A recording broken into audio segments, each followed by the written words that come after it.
আমি তাওয়া পনিরের জন্য পনিরের পিসগুলো যেভাবে কেটে নেবেন তার উপরে দিয়ে দেবেন কিছুটা আদা রসুনের পেস্ট,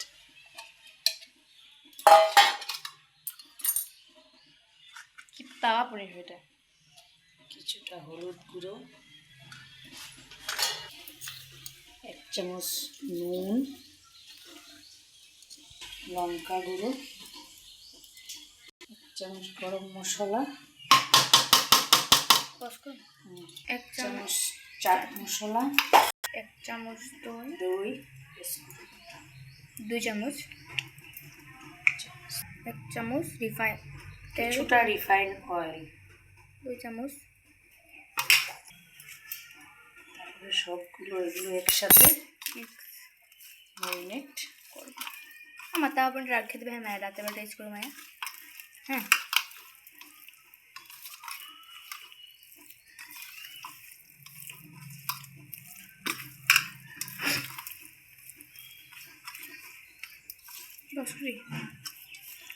ম্যারিনেট না কোনো 10 মিনিট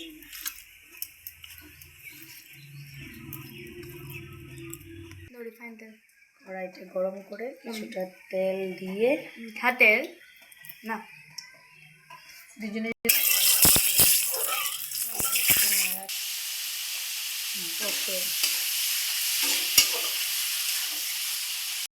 এখন নামিয়ে নেব।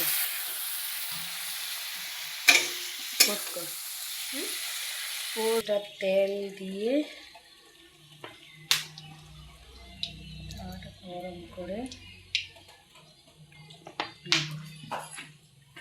তেলটা গরম হওয়ার পর কিছুটা পেঁয়াজ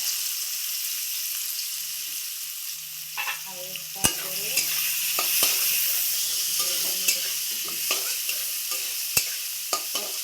পেঁয়াজটা একটু ভাজা হলে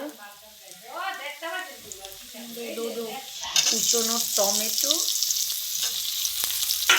দিয়ে আবার ভাজা করে নেব।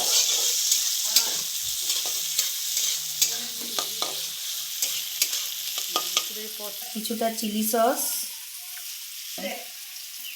টমেটো সস, কি মশলাটা, হ্যাঁ করো, শাহি পনির মশলা, শাহি গরম মশলা পাউডার, কিছুটা পাউডার, সবগুলো একসাথে মিক্স করে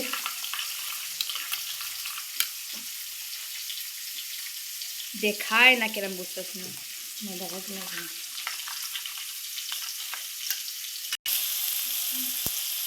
টমেটোটা পেঁয়াজটা কিছু ভাজা হয়ে গেছে, তাই ওই ভেজে রাখা পনিরগুলো এটার মধ্যে ঢেলে দিলাম, কিছুটা নাড়াচাড়া করে সেই থালটাতে যে কিছুটা তেল লেগেছিল সেইটা ধুয়ে মশলাটা ভালো করে ধুয়ে সামান্য পরিমাণের জল, বানিয়ে রাখা সসের পেস্ট ঢেলে কিছুটা নাড়াচাড়া করে উপর থেকে ভালো আয় বললে উপর থেকে দেখাতে গেছে।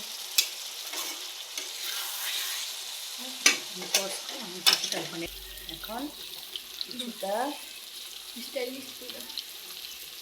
ধনে পাতা ছড়িয়ে